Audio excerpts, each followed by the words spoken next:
Mengadopsi bayi tidak sama dengan mengadopsi hewan yang kalau tidak cocok bisa dijual, dibuang atau ditukarkan. Bila memang ragu-ragu, jangan pernah mengadopsi bayi. Jangan sampai terjadi seperti kasus yang akan kita bahas kali ini, di mana keluarga boleh mengadopsi bayi Indonesia, lalu menaruhnya di panti asuhan tanpa perasaan dengan alasan sang istri tidak cocok dengan si bayi. Tapi pemerintah negara di mana bule ini berasal tidak terima dan mewajibkan orang tua yang tidak bertanggung jawab ini menanggung biaya hidup si bayi selama 18 tahun serta denda ratusan juta rupiah. Lalu kisah lengkapnya seperti apa?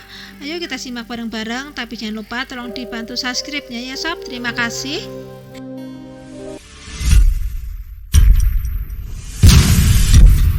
Dawes adalah seorang warga Irlandia yang bekerja di perusahaan akuntan publik internasional KPMG cabang Jakarta. Di Jakarta, Dawes tinggal bersama dengan istrinya Dr. Lala, warga kota Baku, Azerbaijan. Diketahui saat menikah dengan Dawes pada tanggal 18 Juli tahun 2000, status Dr. Lala adalah janda beranak satu.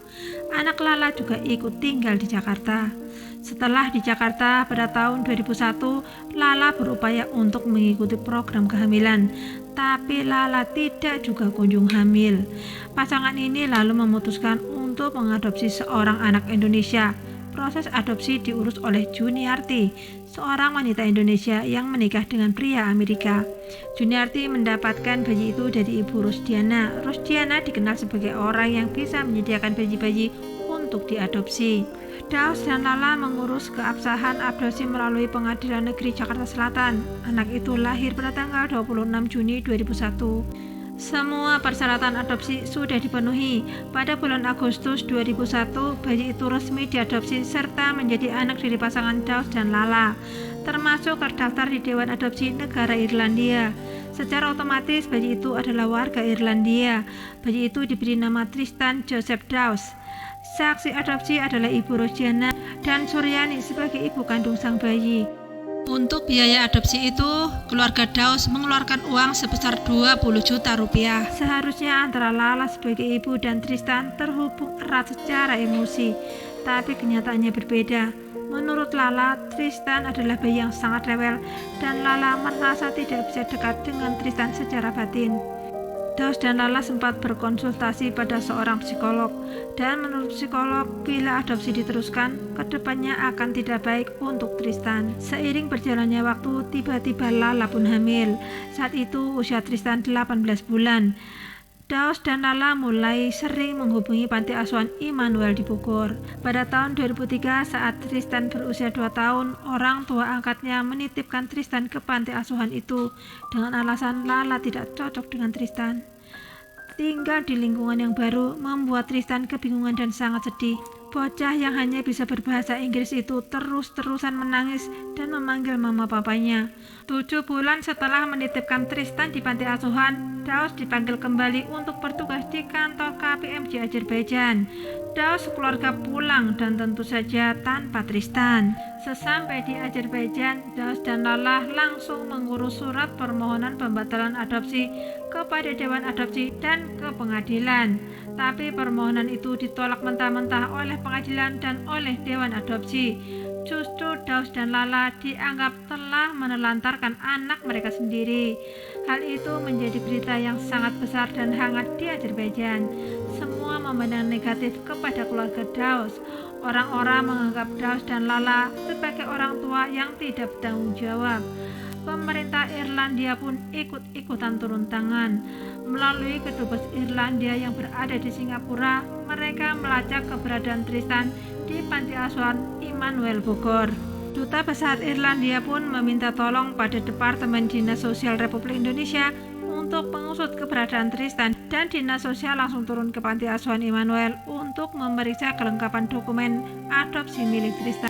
Di Indonesia hanya ada 2 yayasan yang diberi izin untuk mengurus proses adopsi bagi orang asing, yaitu Yayasan Sayap Ibu dan Yayasan Tiara Putra. Tapi bayi Tristan tidak tercatat di kedua yayasan itu. Departemen Dinas Sosial pun langsung menyelidiki ada apa di balik kasus ini. Seorang pegawai Departemen Sosial bernama Afrinaldi yang menjabat sebagai Kepala Subdirektorat Pelayanan Sosial Anak Balita Departemen Sosial pada tahun 2004 sampai 2005 berhasil membongkar beberapa kasus. Afrinaldi juga yang menyelidiki kasus Tristan ini. Pada tahun 2004, seorang warga Amerika bernama Bill Webbs ingin mengadopsi seorang anak Indonesia bernama Tristan.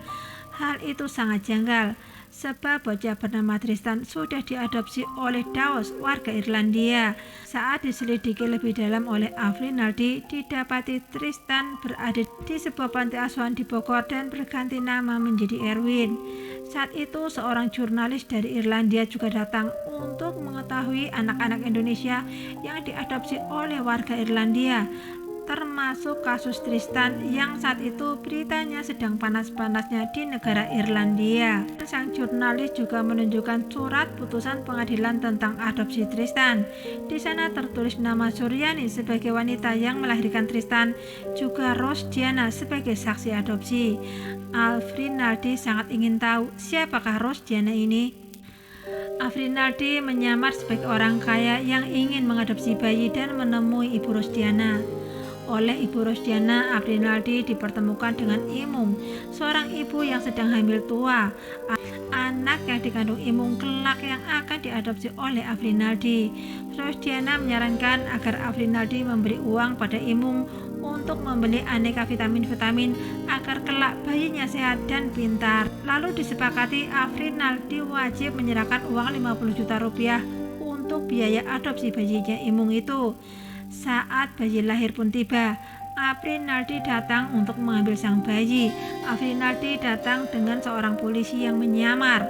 Setelah semua surat-surat dan akte lahir diserahkan dan ditandatangani, Afrinaldi membuka penyamarannya dan Rosdiana pun ditangkap bersama dengan Mareta, anak Rosdiana. Dari pengakuan Rosdiana, dia telah menyalurkan sekitar 80 bocah ke berbagai orang asing, tapi hanya 5 anak yang bisa terlacak oleh pihak yang berwajib.